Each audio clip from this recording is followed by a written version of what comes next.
grounds of Expo 2020 in Dubai are huge, and there's much to see and to experience. Therefore, you must choose which pavilions you will visit and engage with. But how can the different pavilions, dedicated to countries and special topics, attract as many visitors as possible? The fundamental challenges for the makers of the pavilions are very similar to those that brands face in retail. They must get the attention of the visitors and therefore stand out from the competition. They have limited time to get their message across. They must serve a broad audience, diverse in age, gender and nationality. And finally, they must create a positive, lasting memory. This is the ultimate goal for retail brands as well as for the Expo pavilions. If you look at most of the large country and theme pavilions, the customer journey is very similar. It can be divided into 4 sections: the exterior, the welcome zone, the exhibition, and finally the exit experience. Each of the sections has its own goals. Let's take a look at how different pavilions address these challenges. The exterior must attract people.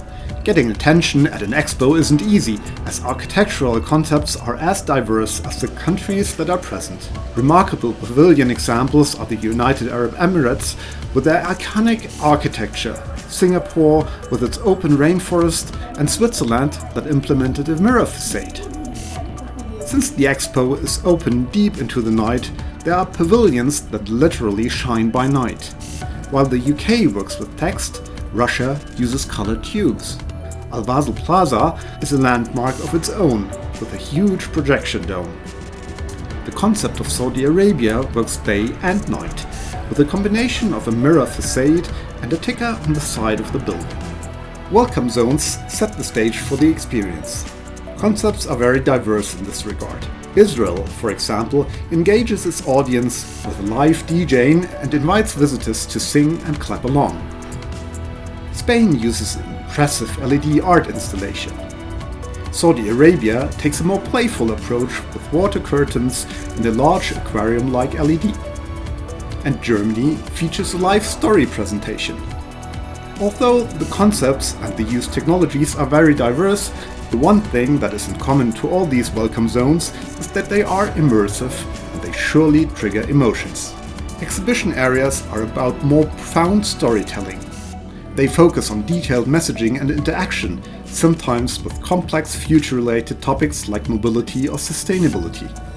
At the same time, attention spans are typically short and throughput needs to be managed to avoid long waiting lines.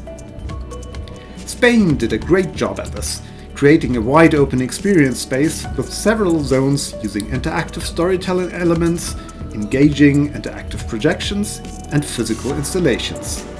The German pavilion features many interactive and playful elements, even with personalized messages using RFID name tags. However, this comes at the expense of a lower throughput and long waiting times. The mobility pavilion is less interactive but impresses with a combination of different digital storytelling technologies. Saudi Arabia puts more emphasis on its cultural heritage and its natural beauties, with large, whole-sized experiences. In this case, the simpler story warrants higher throughput. Korea takes a somewhat different approach, trying to personalize the experience with a mobile-based avatar and to create a virtual experience with AR. A very modern approach, however, still not fully convincing. Unfortunately, the Opportunity Pavilion of the United Nations misses this balance with nice gamification but rather lengthy storytelling. Exit experiences are used to bring home messages and impressions. They emphasize the key message in a very emotional way. This is very well done in the German pavilion. 360-degree immersive LED room with personalized messaging and audience engagement in form of swings. Korea takes a literally more laid-back approach with beanbags and a large projection.